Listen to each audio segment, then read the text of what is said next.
представляют.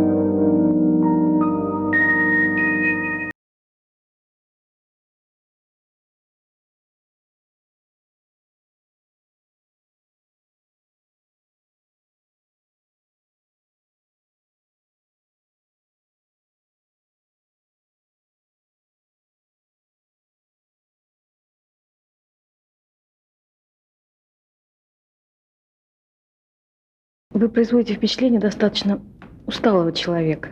Это вот сиюминутное вот такое вот ваше состояние, потому что все-таки 2,5 часа на сцене работы, концерт только что закончился, у вас практически не было перерыва, и вот мы с вами говорим. Либо это ваше внутреннее состояние? Я думаю, скорее внутреннее состояние. Давно? Оно может быть скорректировано тем или иным обстоятельством. Но, в общем, может быть, это такая защитная реакция для того, чтобы саккумулировать энергию. Но так раньше не было. Я был в этом смысле гораздо более щедрым. А может быть, просто глупее. Арбуз был такой вкусный, я 4 куска съел. А потом уже, когда пошел Нину провожать, понял, что зря столько арбуза. Но было уже поздно. И вот мы идем с ней, а я улицу осматриваю. И кругом только большие дома, а маленького домика нигде нету. А Нина говорит, по-моему, с тобой что-то случилось. Я говорю, нет, ну может. Она говорит, а что ты все время ищешь? Я говорю, чего? Этот ищу. Кулинарную технику. Я не задавал себе вопросов. Мне так много в жизни было вещей понятных. У меня были понятные цели. Мне надо было, чтобы меня полюбил зритель. Чтобы меня узнали. Чтобы у меня был успех. Были какие-то конкретные цели. А сейчас? Ну, это уже не цели. Потому что, в общем, было бы кокетством сказать, что я не реализовал в этом смысле свои там замыслы. Но, как выясняется, это не повод для счастья. Может быть, цель была поставлена какая-то не та? Наверное. Скажите, а у вас не остается, то есть сейчас вы выходите на сцену уже всегда спокойный? Я никогда не выхожу спокойно. Никогда. Я могу выйти спокойно, если у меня уже состояние усталости такое, что у меня даже нет сил на это. Это бывает очень редко. Или это бывает просто с таким, прям скажем, пребыванием не в лучшей физической форме. Потому что я вообще, конечно, очень закаленный в нагрузках человек. Если вспоминать какие-то ранние приезды, скажем, в Томск, и когда я играл по 2 выступления во Дворце спорта, значит, просто стало уже труднее это. Труднее, как вам сказать, есть какие-то объективные факторы, которые говорят о том, что жанр, которому я отдал всю свою жизнь, не знаю, навсегда ли, или, так сказать, или на какой-то отрезок времени, жанр перестает быть востребованным в том объеме, в котором он был востребован. Кончается, как писал Лев Николаевич Толстой, энергия заблуждения. А энергия заблуждения есть самый мощный двигатель и базис, и батут для прыжка. Ты начинаешь задавать много лишних вопросов. Тут начинаются проблемы. Когда никаких проблем нет, никогда все понятно. Значит, я думаю, с этим связано прежде всего. Геннадий Викторович, как вы думаете, вот вам не кажется по своему зрительному залу, по ощущению, что как раз начинается новый этап востребованности этого жанра? Просто тот зритель, который приходит, все-таки начинает больше приходить в зал к вам, я имею в виду, так сказать, вот к этому жанру, Так. их уже меньше интересует все-таки фасад. Им больше нужен объем. Правда, таких людей не так много. Может, поэтому и не спрашивают лишнего билетика на входе. Но таких Правильно. людей много. Просто хотела спросить все-таки о кризисе вот этого жанра, когда вы почувствовали кризис жанра Хазанова. На каком этапе? Когда что-то изменилось в стране? Либо на том этапе, когда ваши, все-таки партнеры по театральному действу, я имею в виду людей, которые писали для вас, ушли, как бы, так сказать, самостоятельные. Это все вместе. Это все вместе.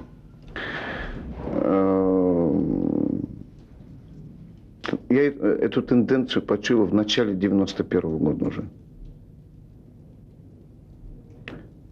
Это была основная причина того, что я дал согласие идти сниматься в фильм «Маленький гигант большого секса». Вовсе не потому, что там я был в восторге от сценария. Нет, мне хотелось каким-то образом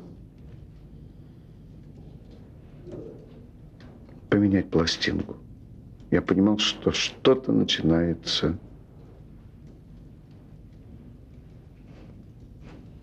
такое.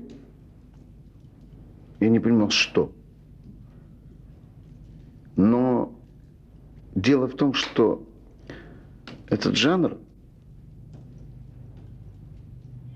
именно существовал как легальная оппозиция. Так что, папаша, позволь от имени созданных тобою образов, а точнее образин, сказать тебе, не волнуйся. В голову не бери. Все твои отрицательные персонажи живы, здоровы.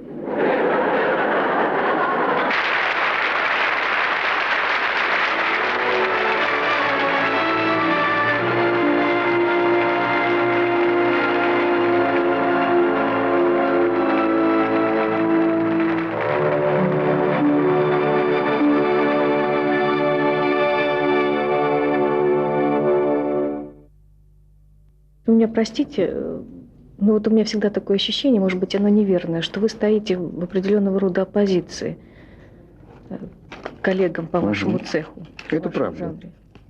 Это правда. Вы не участвуете в аншлагах. Это так заметно просто. Вот что, кстати, тоже выбрасывает меня из, так сказать, вот из этой стаи для той категории зрителей, которые смотрят аншлаг. Понимаете, о чем я говорю? Потому что раз он не в стае, таким образом довольно значительная часть зрителей, которые любят аншлаг, мне просто кажется, что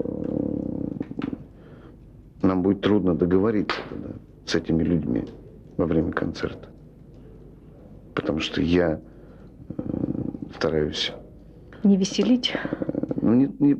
Я все равно стараюсь, чтобы люди смеялись. И это же неправда, что у меня в зрительном зале люди не смеются. И смеются очень много. И, так сказать, просто если это проанализировать и послушать, я думаю, что в концентрации смеха я практически не... Но есть хохот, а есть смех. Вот. Совершенно верно. Потому что я хотел бы, чтобы этот смех был согрет чувством, а не инстинктом. А там, где чувство, там сразу есть размытость смеха. У него сразу появляется второе дно. Люди приходят за другим. Какая-то часть. Я не говорю, что все. Но все лучше те, кто ко мне приходит на концерт. Я очень рад, когда бывает, и так было, кстати, сегодня, что все-таки приходят люди, про которых я говорю, какие-то нормальные. Вы на самом деле довольны сегодняшней публикой? Я уже конечно. спрашивала. Конечно, у меня есть с чем сравнивать. Есть. Я вам должен сказать, что бывают концерты, после которых просто выходишь и думаешь, боже мой, зачем я им? Вас часто предавали? Наверное.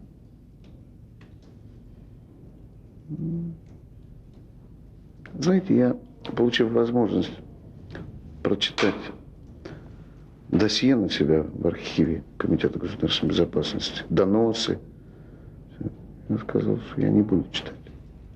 Не давайте мне это. Потому что я знаю, что человек слаб. Как же мне потом жить с этими людьми? Они же ходят рядом. Они даже могут меня обнять. Зачем? В этом смысле неведение лучше.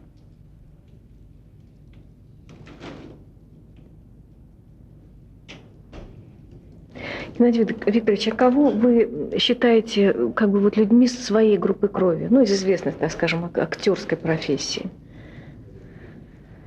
В самом широком смысле этого слова.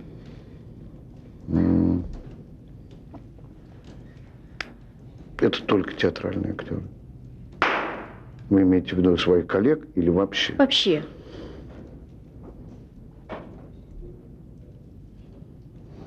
Ну, есть, их много. Я очень люблю Калягина. Очень люблю. Я очень люблю Невинного.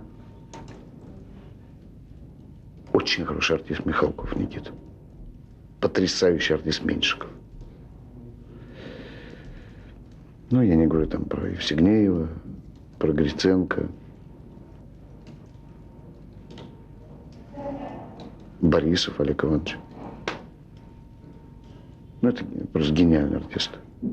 Смоктуновский. Скажите, Табаков Олег Павлович просто.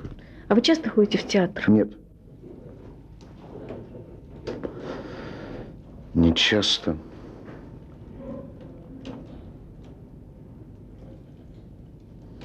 Даже не знаю, во-первых, все-таки очень много пристало. Раньше просто почти ежедневная работа была, и в Москве была огромная загрузка.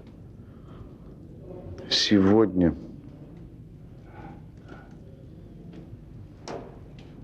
что-то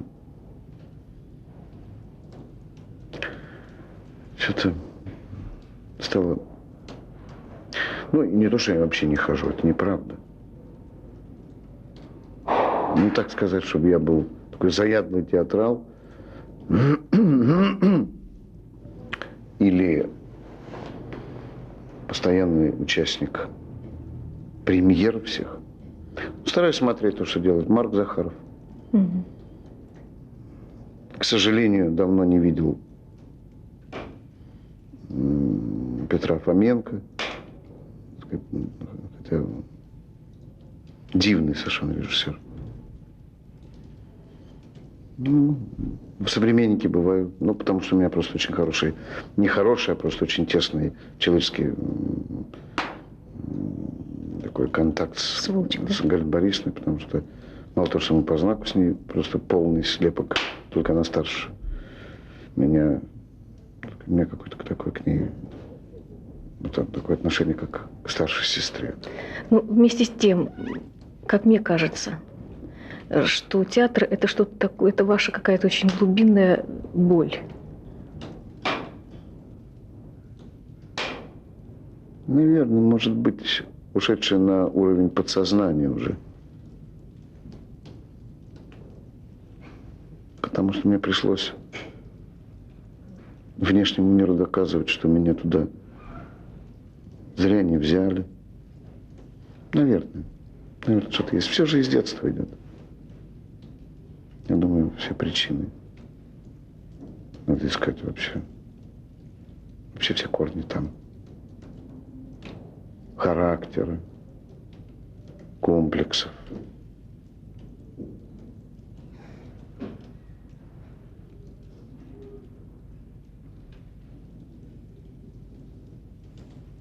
Театр – магия. Театр – это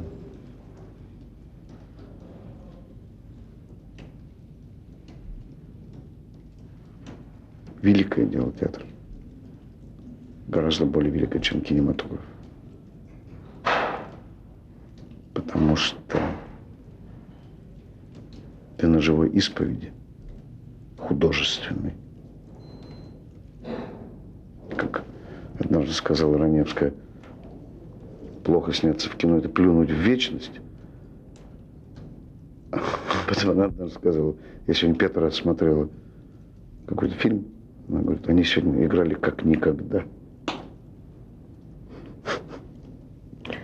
Ну, друзья мои, сегодня я хотел вам рассказать о конкурсе иллюзионистов, который проходил недавно у нас.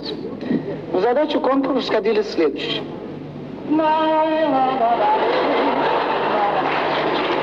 Нужно было взять этот простой, обыкновенный коробка, такой вот скромный коробка. Ну, вот внутри совершенно пустой, вот видите. Такой скромный коробка, который сделан из скромной красной дерева. У меня дома вся мебель так. И нужно было из этой пустой коробки доставать что-нибудь редкое, что-нибудь супер уникальное. Друзья мои, должен сказать, что на этом конкурсе выступали самые выдающиеся артисты земная шара. И первый на сцену вышел факир из Индии, артист, который умеет делать буквально все, лежит на гвозди, кушает толченое стекло. В общем, это был живой йог. И сам йог, и дедушка у него был йог, и папа был йог. В общем, и мама был йог. И он, значит, эту коробку брал, переворачивал, и ходил вокруг стула, и весь зрительный зал буквально замирал от нетерпения. И после этого он эту коробку ставил, открывал, ничего. После него на сцену поднялся факир с острова Огненной земли. Ну, друзья мои, это самый лучший фокусник во всем мире, как он про себя думает. На самом деле он только на втором месте, кто на первом и так понятно. И этот, который с огненной земли, тоже коробку брал, переворачивал, ходил вокруг стула, читал самые разные заклинания. Ахалай, махалай, бахалай. Ахалай, махалай. Потом он эти коробки ставил, открывал, бахалай. И вот уже после этого бахалай на сцену вышел ваш покорный слуга. Я не слышу бурные аплодисменты. Спасибо. Но это не аплодисмент, это издевательство. Я попрошу, чтобы весь зал с криками «Браво!» Прошу 3-4, «Браво!» 3-4. Так, пока балкон не подключится, продолжать не буду. Вместе с балконом кричим «Браво!» 3-4, «Браво!» Я вам должен сказать, что на этом конкурсе я выступал и как участник, и как председатель жюри. Поскольку у меня никогда не бывает, чтобы не получается. Так вот, все предыдущие исполнители допускали принципиальную ошибку в исполнении элементарный трюк. Потому что у нас из пустой коробки доставать что-нибудь уникальное, никакие ахалай, махалай, бахалай не нужны. Достаточно эту коробку подойти, поставить, постучать, сказать «Я от Бориса Сергеевича». И все. А не от того ли вы согласились возглавить театр эстрады, чтобы сделать там театр? Ну, свой театр. Нет, я понимаю, что это невозможно. Театра эстрады вообще не может быть. Театр эстрады – это искусственно придуманное соединение слов. А если отбросить эстраду, оставить один театр, другой какой-то, новый, свой, театр Хазанова? Во-первых, такого театра не может быть. Но был же театр Райкина. Был. Это был театр миниатюр. Мне никогда это не интересовало. Я достаточно уважительно всегда отношусь к чужому труду для того, чтобы спокойно чувствовать себя там лидером. Потому что это все равно ущемление неких других амбиций.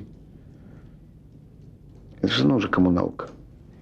И в этом смысле, по человеческим параметрам, театр сложнейший организм. Сложнейший. Это вообще клиника. Об этом говорят все, об этом говорят сами актеры, об этом говорят главные режиссеры, режиссеры. Поэтому жить в своей келье – это иметь возможность никого не ущемлять. То, что Хазанов великий актер, это не комплимент, это истина на сегодняшний день. Вам никогда не приходилось, я даже не жду вашей реакции по этому поводу. Нет, я просто я так часто думаю, что я, правда, ничего не умею. Это я говорю без всякого кокетства.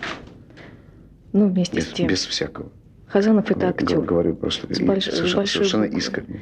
Скажите, вам никогда не приходилось общаться с Ширвинтом на предмет того, кажется, он тогда был членом комиссии в театральном училище, в которое вы поступали, в которое вас не приняли, в том числе и Александр Ширвинт. Не заметил вас актера. Нет, как раз он заметил. Он просто сказал, что тебя не принято в театральное училище. И тебе надо идти в эстрадно-цирковое училище. Это был именно Ширвинт. В 1964 году он сказал мне это на консультации. Именно он, никто другой ничего не говорил. Другие просто говорили, что ничего у вас не выйдет, у вас этой профессией заниматься бессмысленно. Вы никогда не вспоминали тот случай вместе с Ширвинтом? Ну, часто очень. Да, он вас запомнил, тем не менее, да? Я думаю, что да. Ну, потом уже наши дороги так часто переплетались, что уже даже это воспоминание стало банальностью какой-то. Тогда каждый раз, если бы мы об этом вспоминали с ним, тогда это выходил бы на диалог двух маразматиков, которые все остальное забыли, а вот только это, а помнишь, как два большевика, которые ничего кроме стреляющей Авроры. Тогда. Не винился никогда перед вами? А ему не за что было винить. Не в чем было. Он сказал правду абсолютно. Он сказал, что в Советском театре нет репертуара для тебя. Тебя просто не примут сюда. Пришел какой-то гадкий утенок на консультацию. Может быть, даже не без способности, но он же как лучше сделал мне. А как вы полагаете, что-то бы изменилось в вашей жизни и насколько, и как, если бы вы все-таки вас тогда приняли в театральное училище? Ну, мне это очень трудно. Вообще, я понимаю, да, это вопрос неважный, история не любит слагательных. Да, но я даже не знаю, как было бы, честно скажу. Да, я вопрос. Я не уверен, что было бы хорошо. Да? Угу. Нет, не уверен. Потому что я во многом сам постигал все. И тогда я был похож на человека, который учился плавать, будучи брошенным в воду просто. Тонул, выплывал, захлебывался. Ну, такая метода плавания. Да, изобрел какой-то свой способ держаться на плаву. Вы на сцене один, мы уже говорили об этом. Вы без партнера вот такого осязаемого. Угу. Вам не нужно это партнерство на сцене? Нет. Нет, я люблю играть в пинг-понг со зрителем. А потом зритель – это же партнер, который с тобой не репетирует. И ты никогда не знаешь, как он поведет себя в следующую секунду. Именно поэтому однажды в сердцах я бросил, выходя со сцены Шендеровича, сказал: «Коррида».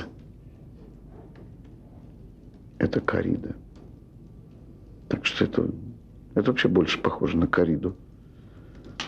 Но в корриде всегда кто-то должен быть победитель и побежденный. Конечно, безусловно. Так и здесь. Кто проигрывает? И бывает, что зритель тебя так подсаживает рогами своими, что ты уходишь в крови, только эту кровь просто. Это кровь внутри. В синяках. А иногда бывает, что просто зритель кидает на рога и так сказать, почти ты еле-еле живой уползаешь. А что такое, когда меня, скажем, зритель кричит, когда зритель кричит: «Уходи со сцены». Что это такое бывает? Было не один раз. А что такое, когда человека запрещает работать? Это то же самое. Это попал этому быку на рога. Так что я тореадор, в общем-то. Скорее. Просто Бывают артистичные тореадоры, бывают менее артистичные. Ну, конечно, это коррида. Скажите, а в жизни, вот по сути своей, по человеческой сути, вы тоже одиночка? Да. Я думаю, да.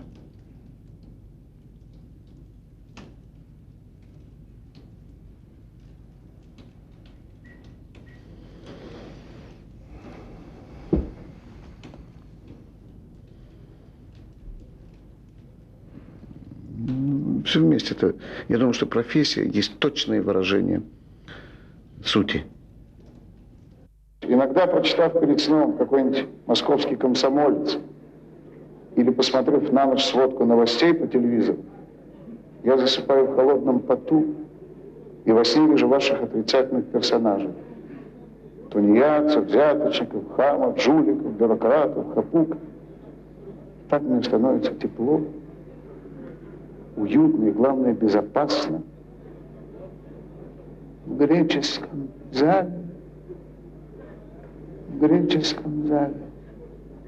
Боже мой, где ты, алкаш-романтик, закусывающий бычками в томате в музее, который тогда отапливался?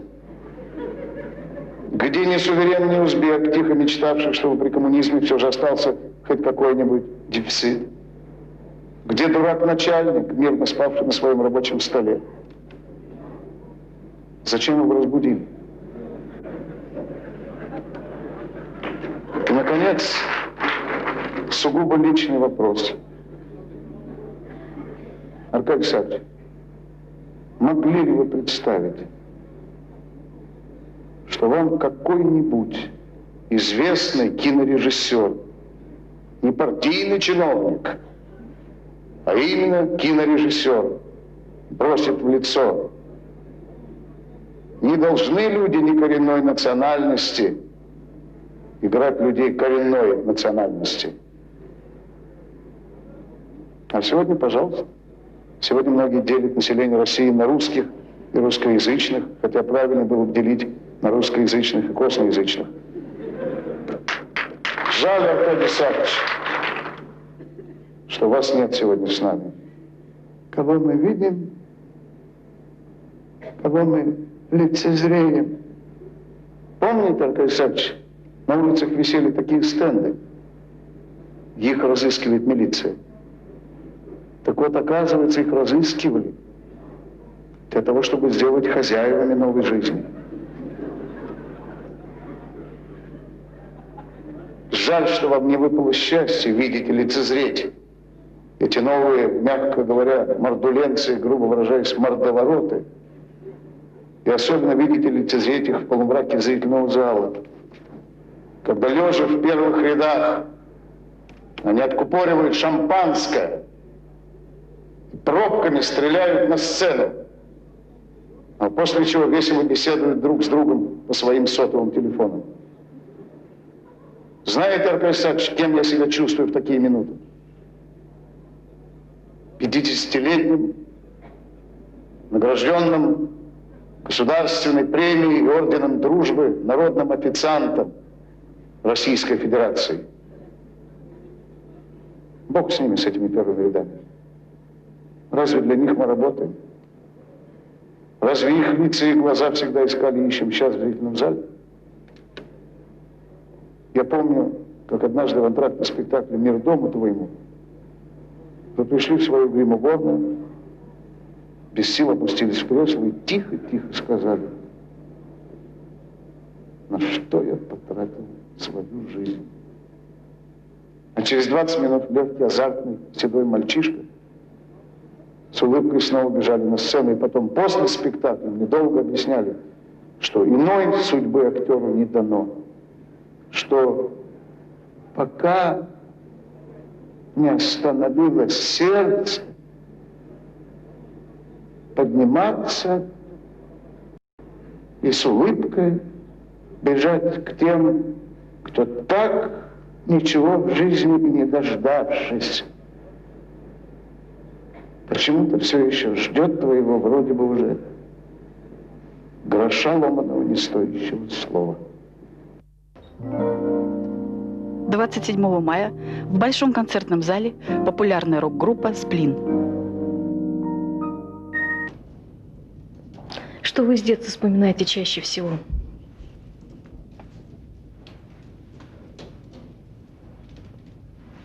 Тяжбу с внешним миром. Я думаю, что вот. Все остальное такие Она давно дежурные началась? атрибуты. Да, практически с первых шагов осознанных. Это, наверное, в общем, меня сформировало как Тореадора.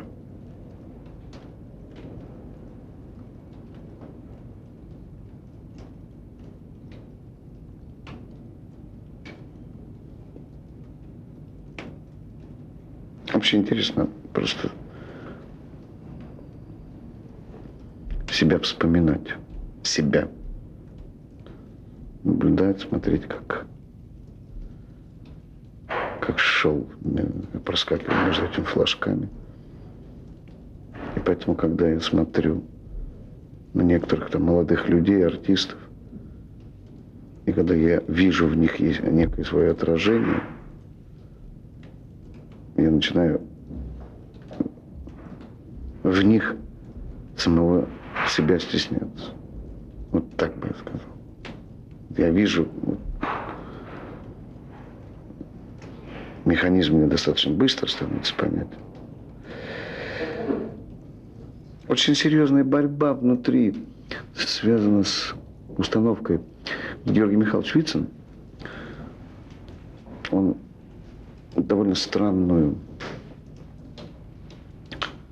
фразу произносил часто в жизни. Он говорит, и сейчас повторяет.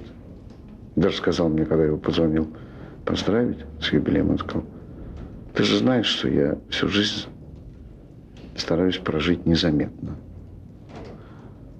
Это у актера это взаимоисключающие вещи, как незаметно тогда сама публичность этой профессии. Очень понятно, да. Ну, мне очень понятно. И с годами все больше и больше. Поэтому меня так угнетает желание известных актеров сделать свою персону очень значимой. Это так смешно. И со стороны видно, что это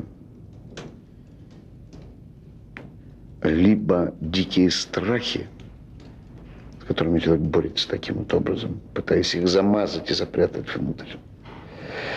Страх остаться забытым.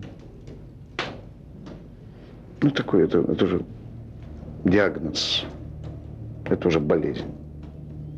И актер, в общем, всю жизнь идет к этому финалу.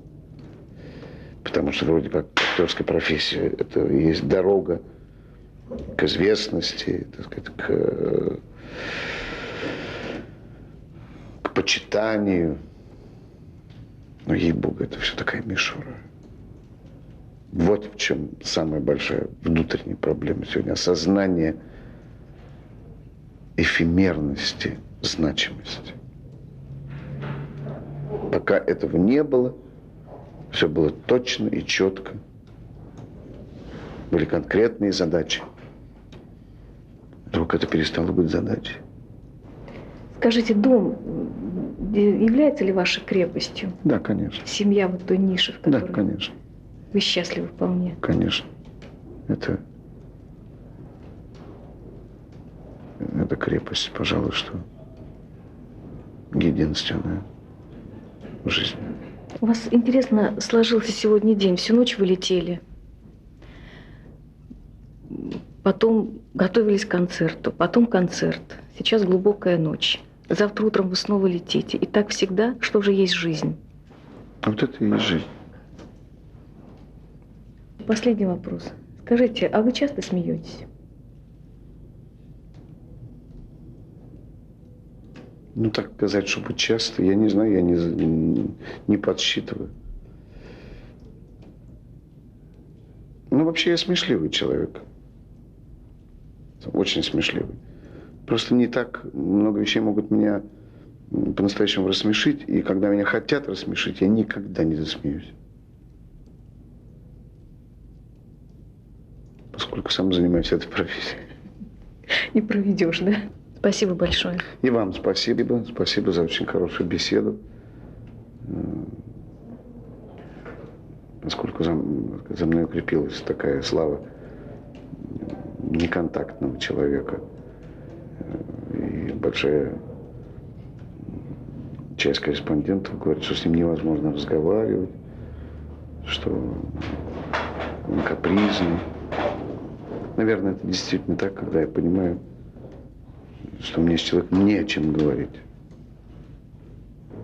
Я не знаю, сколько прошло времени нашей беседы, но такое впечатление, что мы только начали.